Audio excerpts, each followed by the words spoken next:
Hello everyone, welcome to our channel which is Exam Pressure. Myself Advocate Tanuja and in today's video we'll talk about the right to equality जो कि article 14 of the constitution में दिया गया है।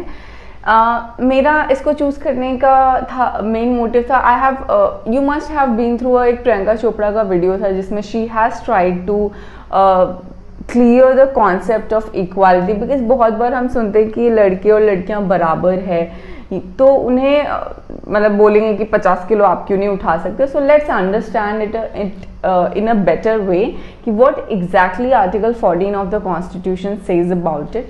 सो let's get started with the video. So let's move. सबसे पहले मैं article 14 की एक प्लेन रीडिंग करती हूँ so that you will understand it in a better way. The state shall not deny to any person equality before the law or the equal protection of the law within the territory of India.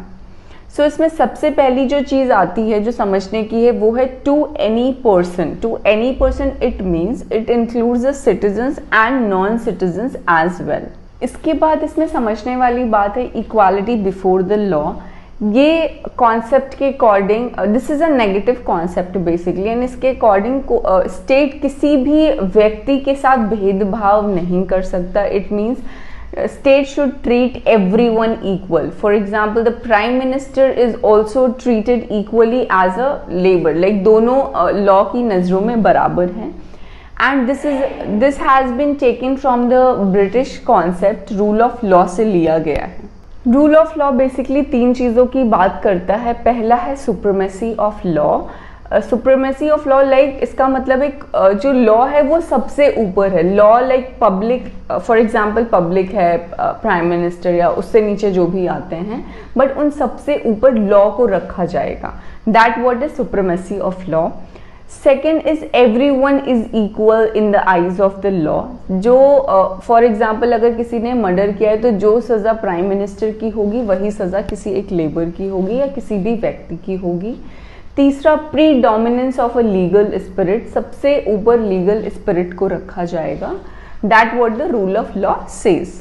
पर आपको ये जो equality before the law को सुनने के बाद ये ज़रूर लग रहा होगा then how we got the reservation then there is a discrimination. अगर हम किसी भी स्पेशल क्लास को कोई प्रिविलेज दे रहे हैं that's against the equality before the law, but we will understand this in a better way. The second part of this article which says the equal protection of law. इसको पहले समझते हैं फिर you will get this idea कि why reservation is there, why किसी भी class को कोई स्पेशल तरीके का ट्रीटमेंट दिया जाता है। Let's understand the concept in a better way with the help of example के जरिए समझते हैं उसको और बेहतर तरीके से।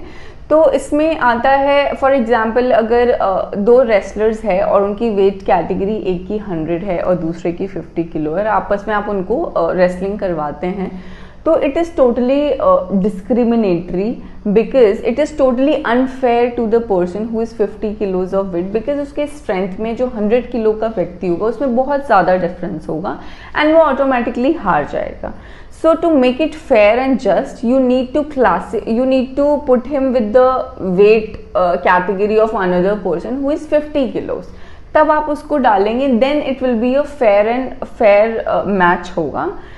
एक और एग्जाम्पल अगर मान लो मेल एंड फीमेल है तो उनके strengths are different definitely, but we are talking about the opportunities, giving them equal opportunities to grow in life and that what is equality means. So now the point is कि classification कैसे किया जाए। ऐसा नहीं है कि state किसी भी 10 लोगों को रैंडमली उठाता है और उन्हें कैटेगरी में डाल के कुछ स्पेशल प्रिविलेजेस दे दे। इस तरीके से क्लासिफिकेशन नहीं होता है। It has to be a reasonable classification और जो there has to be some aim towards that classification, like उससे कुछ गवर्नमेंट अचीव करना चाहती है उस तरीके के ही क्लासिफिकेशन को हम अलाउ करेंगे। Otherwise that will be a discrimination, that will be a discriminatory in nature because आप ये दूसरे मतलब लाइक ऑब्वियसली उन 10 लोगों में ऐसा क्या है कि बाकी जो रेस्ट ऑफ द पॉपुलेशन है उसके साथ वो डिस्क्रिमिनेशन हुआ। फॉर एग्जाम्पल अगर हम रीजनेबल क्लासिफिकेशन को समझें, फॉर एग्जाम्पल जैसे इनकम टैक्स एक्ट को हम देखते हैं, उसमें रीजनेबल क्लासिफिकेशन किया गया, जैसे कि किसी व्यक्ति की इनकम ज़्यादा है तो उसको ज़्यादा इनकम टैक्स देना है, किसी व्यक्ति की कम है तो उसे कम देना है। देयर इज अ जो बेसिस है यहाँ वो इनकम है, और अगर हम सबको एक तरीके का इनकम टैक्स पे कराने लगे तो that will be a discriminatory on a part of person who is having a less income. आइए अब हम समझते हैं इक्वल प्रोटेक्शन ऑफ लॉस को। This is a positive concept and it was taken from the USA's 14th amendment. Basically अगर हम इसे एक लाइन में डिस्क्राइब करें तो like should be treated alike and unlike should not be treated alike, which means जो लोग एक जैसे हैं या एक बराबर हैं उन्हें एक तरीके का ही ट्रीटमेंट मिलना चाहिए। And equal protection of law एक तरीके से डिस्क्रिमिनेशन को अलाउ करता है, but it has to be a reasonable discrimination. Without any reasonability arbitrary नहीं होना चाहिए। हाँ, अब आइए समझते हैं कि वैसे देखा जाए तो ऊपर से दोनों concepts, equality before the law, equal protection of the law, दोनों काफ़ी अलग तरीके के कॉन्सेप्ट लग रहे हैं। एक जगह वो कहता है कि कोई डिस्क्रिमिनेशन नहीं होना चाहिए, वहीं दूसरी जगह वो एक डिस्क्रिमिनेशन को अलाउ भी कर रहा है। But these two concepts work together. For example, अगर कोई भी क्लासिफिकेशन किया, कोई भी रीजनेबल क्लासिफिकेशन किया गया, उन सभी को एक प्रिविलेज दिया गया, बट अगर उन प्रिविलेजेस में भी अगर आप किसी भी तरीके का डिफरेंस करते हैं, that will be a discrimination. So these two concepts work together, they are not separate concepts.